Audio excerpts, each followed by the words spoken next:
ny fandresen'ny mpino kristianina. Ny fandresen'ny mpino kristianina, fandaharana totosain'ny faramalala razanajatovo hoenoinao eto amin'ny onjam-peon'ny radio vaovao masoa isaky ny amin'ny ora toy izao. Amin'ny anaran'i Jesosy Kristy ilay marina ary mahatoky amin'ny fitantanany ry havana no hiarabako anao izay manjoy sy manaraka trany ny onjam-peon'ny radio vaovao masoa.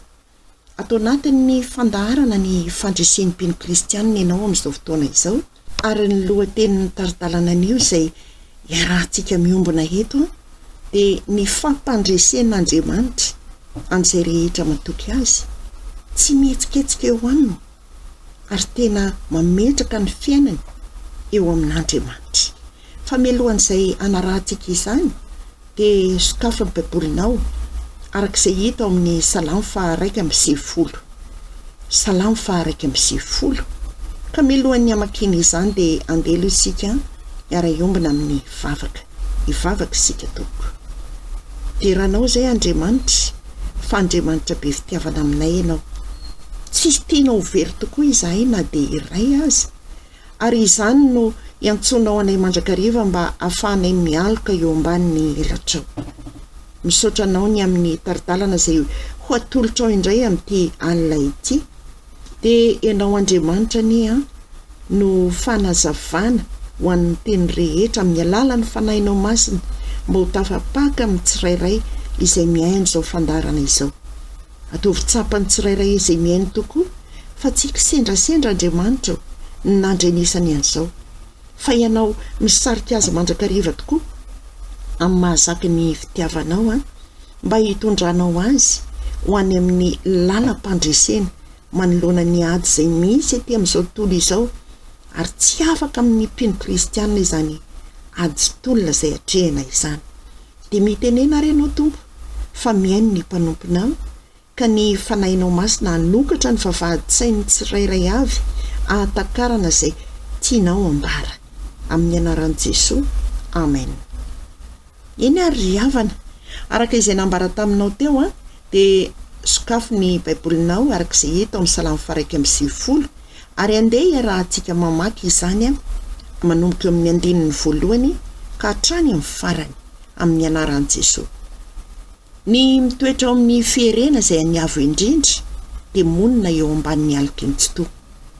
Izaho ilaza amin'i Jehova hoe felofako sy batery fiarovana ho ahy izy, ary Andriamanitra izay itokiko. Fa izy hanafaka anao amin'ny fandriky ny mpiaza sy ny arety mandoza.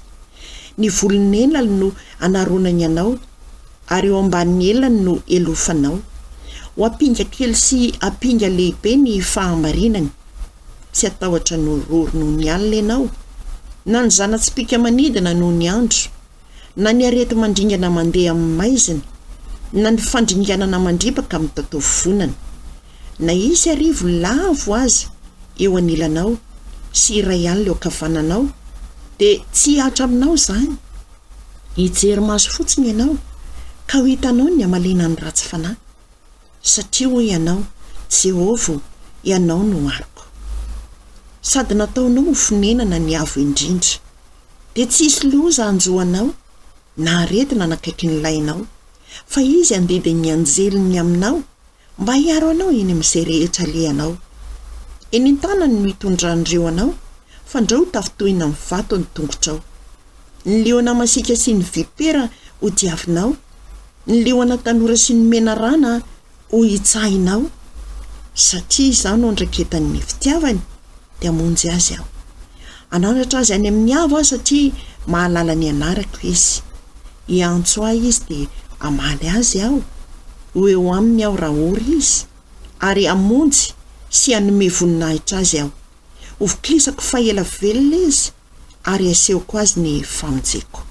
Ray masino, manamasinanay amin'ny fahamarinana, ny teninao no fahamarinana. Amen. Raha afaka itsika ry havana ny soramandry amin'izany teny izay voavin'ny vakiana teo izany, dia izao ny vakiny hoe ny fahatokian'ny olo-marina an'Andriamanitra.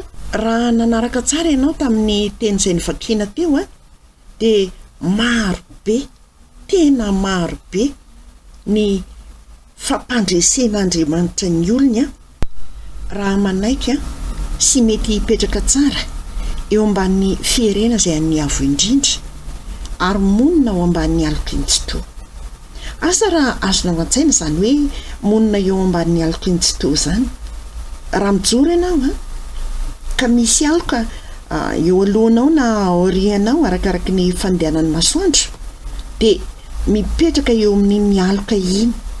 Tahaka izany angamba no sary azoko anazavananao, izany hoe mipetraka eo amban'ny alok'intsito raha toa ka raisina arabaky teny izany zavatra izany. Fa raha ara-panahy kosa dia tsy mihetsiketsika ao amin'Andriamanitra.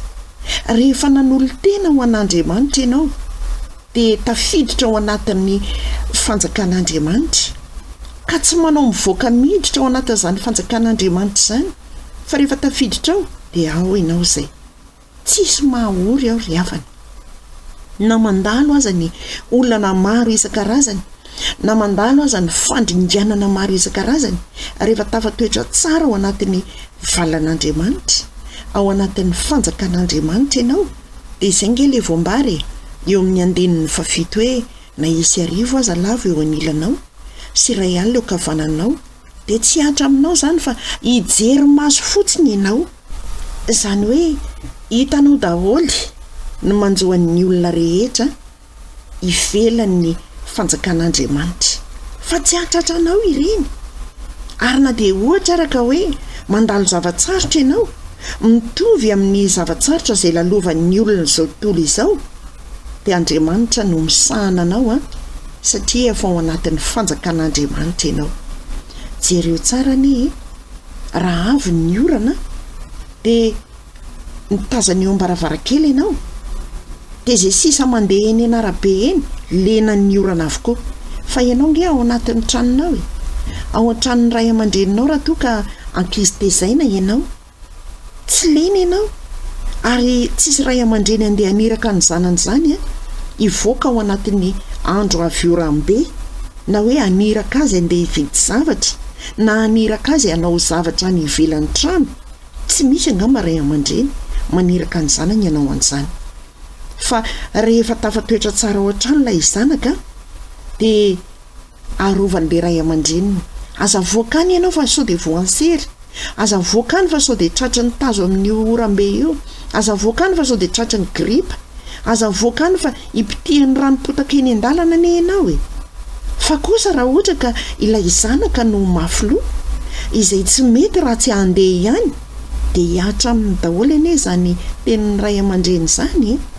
Ary toy izany sika ry havana eo amin'Andriamanitra, na mitovy aza ny zavatra rehetra izay lalovany eo amin'ny mpino kristianina, tena mitoetra tsara eo amban'ny alok'intsito, tena mitoetra tsara ao fanjakan'Andriamanitra sy ny zavatra rehetra izay miseho amin'ny olona izao tontolo izao izay mbola tsy ao anatin'ny fanjakan'Andriamanitra. Omeko ohatra ianao, iresantsika amin'ny olona izao tontolo izao nge izany hoe vidim-bary miakatra izany, izany hoe jirama miakatra izany, ny ofatrano miakatra, ny vidim-piainana rehetra izay miakatra, iresantsika amin'ny olona izao tontolo izao nge izany. Fa raha ianao no mitady ny vahaolana amin'izay manahirana anao amin'izany zavatra izany, hoe aleo mihitsy alao anao kolikoly amin'ilay olona tonga ho ampiasako amin'ity androany ity fa tsy misy hohanina mihitsy ho an'ny ampitso. Izany nge ilay fialana ao amin'ny valan'Andriamanitra, izany ilay fialana eo amban'ny alok'intsito tsy monina eo amin'ny fiherena izay an'ny avo indrindra ianao. Fiherena izany nge fiafonany, izany hoe miafonao amin'ny avo indrindra ianao ary tsisy mahita anao, tsy hahatratra anao ny zava-manahirana rehetra, fa natoaraka miatra aminao izany. Dia ozy Andriamanitra hoe ny zanako sy ny asan'ny tanako dia aoka ho adidiko ihany, araka ny Isaia 10:20 ny 2:12 nanambaran'Andriamanitra an'izany. Fa na inona mitranga eo amin'ny fiainanao dia aza mihetsiketsika eo amin'Andriamanitra mitoera tsara ao amin'ny fiarena izay an'ny avo indrindra dia ho amban'ny alok'intsito izany. Fa sika nge rehefa nanolo tena ho an'Andriamanitra araka ny voalazan'ny Kolosiana 3:7 dia miara-miafina amin'ny Kristy ao amin'Andriamanitra nge ny fiainantsika ary ambarako anao fa ao amin'i Jesosy Kristy dia tsy mba misy zany hoe fatiantoka zany, tsisy faninenana ny fiainana miaraka amin'i Jesosy Kristy fa manana n'Andriamanitra ho aro nge isika, zany hoe tsy mitady fiarovana hafa koatra n'Andriamanitra isika. Voalazan'ny Salamo fa 47:1 tapany voalohany hoe aro sy hero antsika izy io Andriamanitra io, raha toa ka tena mahay mitoetra tsara eo ambanin'ny fihereny isika. Izao mantsy ry havana mandrakariva ny fahavoazana misy eo am-pino kristianina. Raha ohatra ka mizotra tsara ny fiainana dia tena mahatsapa an'izany hoe tena mitahy io Jesosy io, tena mitahy Andriamanitra, tena momby izy amin'izay rehetra atao sy aleha tokoa. Dia eo ange Andriamanitra no mizaha toetra, aiza marina ny fitoeranao, izany no tian'Andriamanitra anontaniana.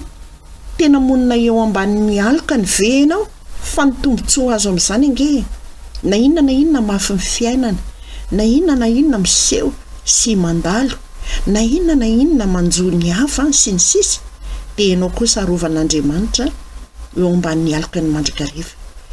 Hijery maso fotsiny ianao, izany ny voalaza teo, ary na inona fanenjehana ataon'ny fahavalonao anao dia amelaran'Andriamanitra latabatra eo anoloan'ny fahavalony anenao ary manositra diloilo ny lohanao nge izy, araka ny voalazan'ny Salamo 17:20, ny 5, izany ny fikarakarana-Andriamanitra antsika rehefa tena mahay mitoetra eo ambanin'ny aloky ny elana isika. Ary na inona eo anoloanao, lalovanao, dia anafaka anao ao anatin'ny fandriky ny mpihaza sy ny arety mandoza Andriamanitra, araka ny vakitsika teo ny Salamo 1:7, ny 5. Izay nge ny anambarany hoe na isy arivo aza lava eo anelanao, na ray alina eo ankavananao dia tsy ahatra aminao zany. Ny 7 zany, fa nitsoraka azy sy ny tehin'Andriamanitra ireo ny mahafatahotra anao raha mitoetra tsara eo ambanin'ny aloky ny tsotoa ianao. Izany hoe fandresena hatrany ireny fiainana rehefa mahay miaina sy mipetraka tsara eo amin'Andriamanitra. Inona ny fanohitra amin'izany? Ambarako anao fa raha voatsy eo ny toerana hipetrahanao. Ny mpanasanamany milaza mihitsy fa eo akaikin'Andriamanitra ny mahatsara ho izy, araka ny voalazan'ny Salamo 1:7. Fa raha voatsy eo ianao zany dia ratsy zany ny fiainanao. Sakafo ny devoly ianao ary dia ampahoriana ianao, zany no ataony lava eo amin'ny fiainanao. Indraindray dia misy manaiky ny ao anatin'ny faharesena. Betsaka ry havana ny miteny hoe tena resy azy zao, tena tsy tafarina tsony Indraindray rehefa misy ny faharesena dia hoy ny bisiky ny devoly eo aminao hoe indraindray koa nge ianao mba resy eo amin'ny fiainana, na hoe mahaiza mipetraka ao anatin'ny tsy fisiny, fa zao aloha ny anjaranao. Tsy hoe ao anatin'ny tsy fisina mandrakizay akory ianao, fa mandalo ihany zany tsy fisina izany.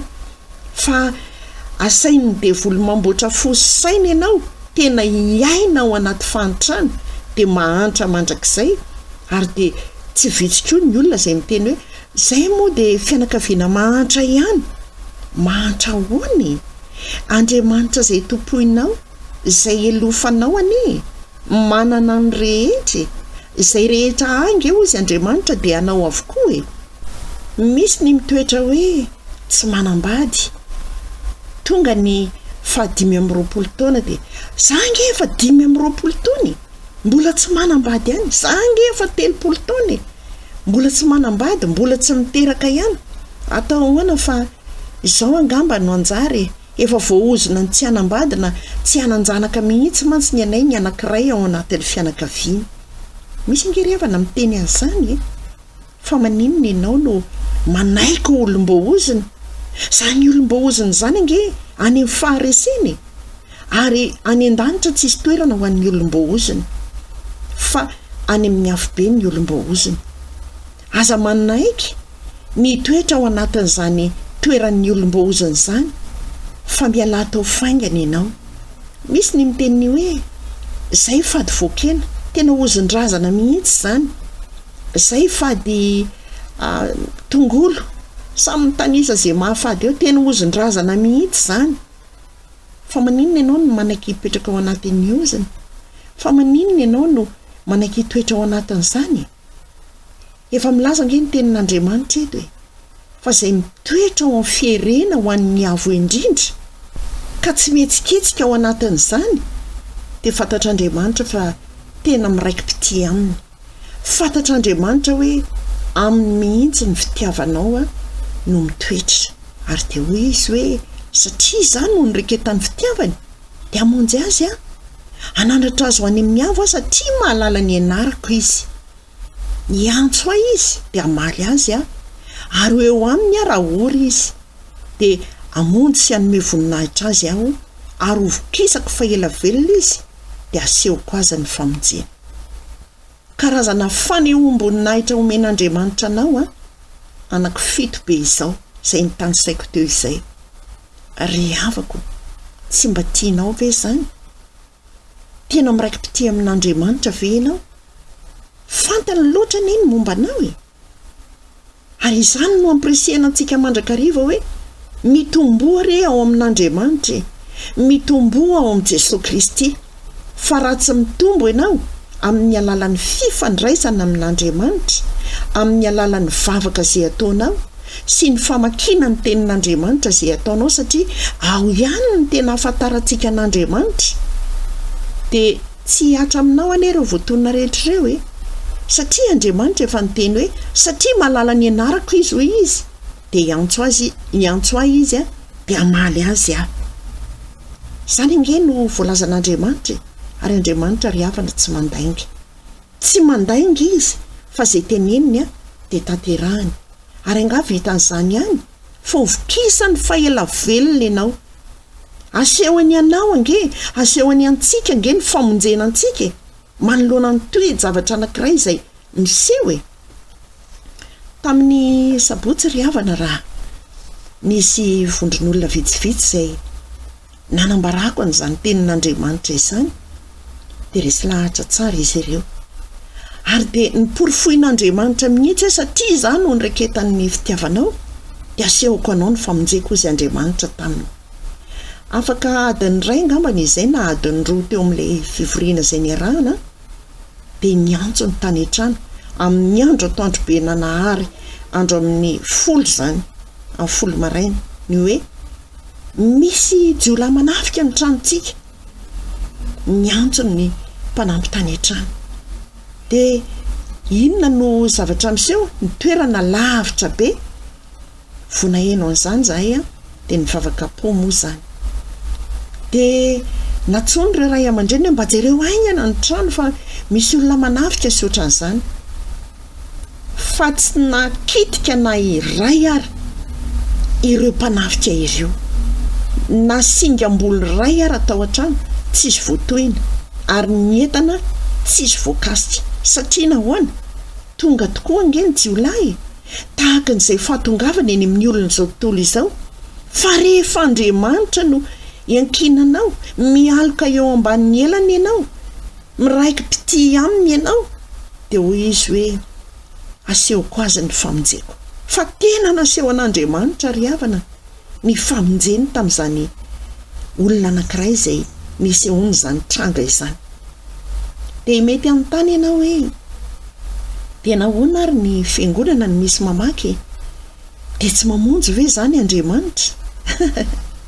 efa nazavaiko tetean'izay indray maka fa eo anatrehan'izay mety hoe misy fangalarana ny fiainantsika na vaky tanteraka tokoa ny trano dia lasa daholo ny entana no takizany dia mila fandinihan-tena lalina ngery havany voalohany indrindra manahoana ny fifandraisanao amin'Andriamanitra ary zay ny anambarako mandrakariva le Korintiana 2:17 ny andininy 5 hoe dinio ny tenanareo na mitoetra amin'ny finoana ianareo na tsy ary iza ao toetra ny finoanareo mandiny tena eo anatrehan'izany sao dia misy fisarahana tamin'Andriamanitra fa ny devoly nge tsy ho avy raha tsy hangalatra araka ny Jaona 10 ny andininy 10 tsy ho avy izy raha tsy hangalatra nahoana ianao no nangalarany sao dia nisy varavarana ny sokatra tao tsy ho varavarana hazo eo amin'ny tranonao io na ny vavahady vibe anao fa ny ara-panany tiana hambara amin'izany eto.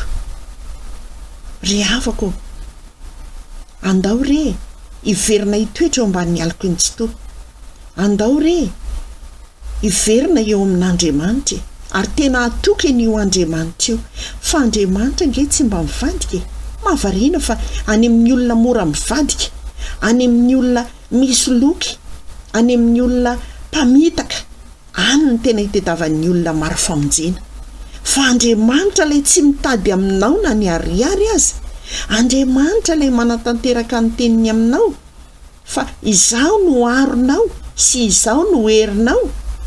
Ohatrany tsy atokisan'ny maro anie, eny fa na dia mpino kristianina aza manomboka izao aza mety ambakain'ny devoly ianao, aza mety fitahan'ny devoly ianao, fa ny devoly dia mpandainga, fa ianao dia tsy olona natao resy, fa ny fandresen'i Jesosy Kristy ny fandresenao. Raha ohatra kosa ka efa nandray an' Jesosy Kristy ho tompo sy mpamonjy ny fiainanao ianao, ny devoly ange izay amparesy anao eo amin'ny fiainana ny tanjony, ka raha vao miala eo ambanin'ny alok'Intsito ianao na tsy mitoetra eo amin'ny fiherena izay niavo indrindra dia azony anie ianao ary tanteraka ange ny lazain'ny devoly ireo tsy hanam-pifaliana ianao, tsy hanam-piadanana ianao, satria ny tenin'ny devoly no manjaka be dia be kokoa ao anatinao noho ny tenin'Andriamanitra, mba hiasana ny fanahy masin'Andriamanitra.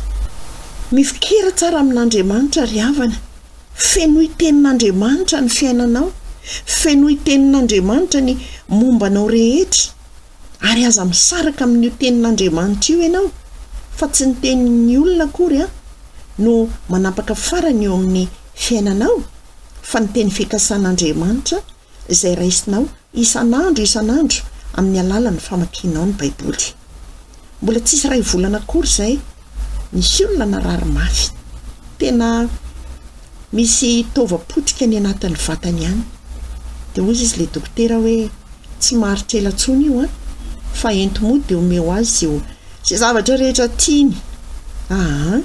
Tsy ny dokotera ny tompo-teny farany ka, fa Andriamanitra ihany. Andriamanitra hatrany, tsy miala teo amin'Andriamanitra izy, na inona mitranga, nampaherezina hatrany, velona somatsara izy hatramin'izao. Fa raha izay filazan'ny dokotera izay dia ohatrany hoe tsy haharitra n'ilay ray volana akory, tena efa miramirana be, efa salama be, ary tsisy manaintaina intsony ny any anatin'ny kibony rehetrarehetra any.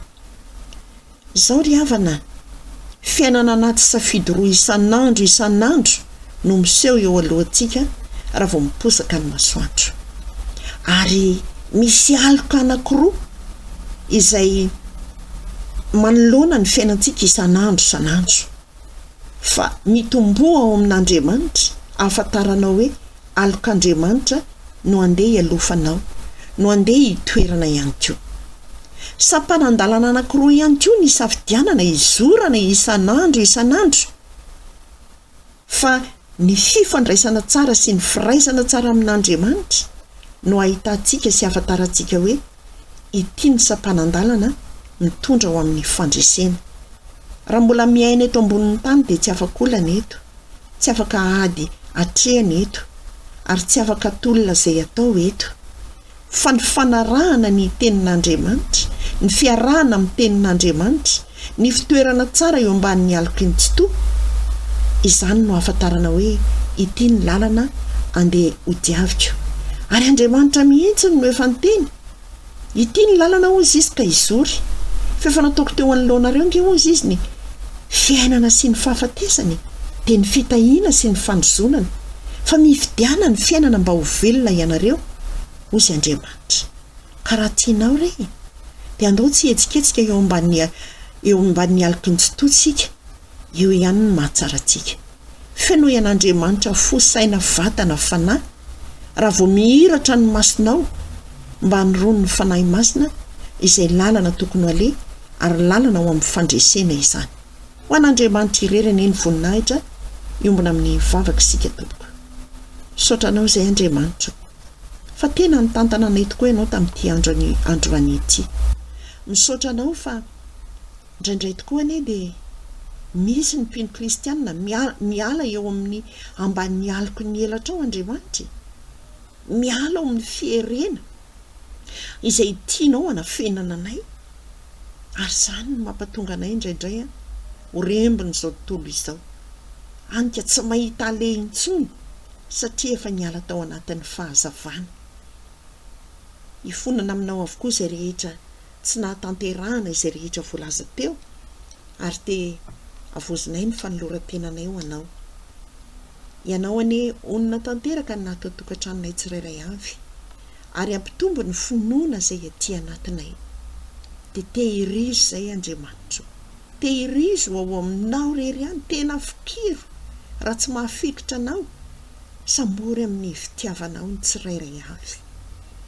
Dia toa ny fanahy mazoto izahay azoto amin'ny fitomboana ao aminao, azoto amin'ny fikatsahana anao Andriamanitra. Kiraroy fahavonona mpanahy ihany koa mba ho vonona amin'ny asa tsara rehetra izay tianao ampanaovina anay isan'andro isan'andro, ao atokantrano, any amin'ny toeram-piasana, eniny amin'izay rehetra alehanay sy amin'ny fiainan'ny ankohonanay. Saotra indrindra fa Andriamanitra azo antsoina ianao ary mamaly vavaka ianao araka ny teninao hoe antsoy aho dia ho valiako ianao, ary ampisehoako zavatra mahagaga sarim-patarina izay mbola tsy fantatrao.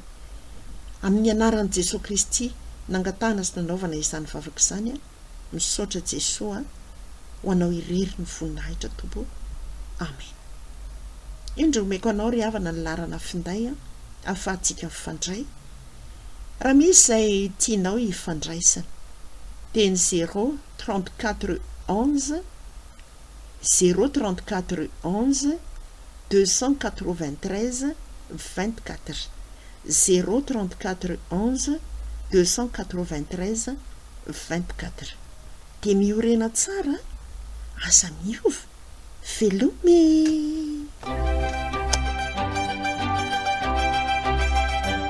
Noenoinao teo ny fandaharana ny fandraisen'ny mpino kristianina.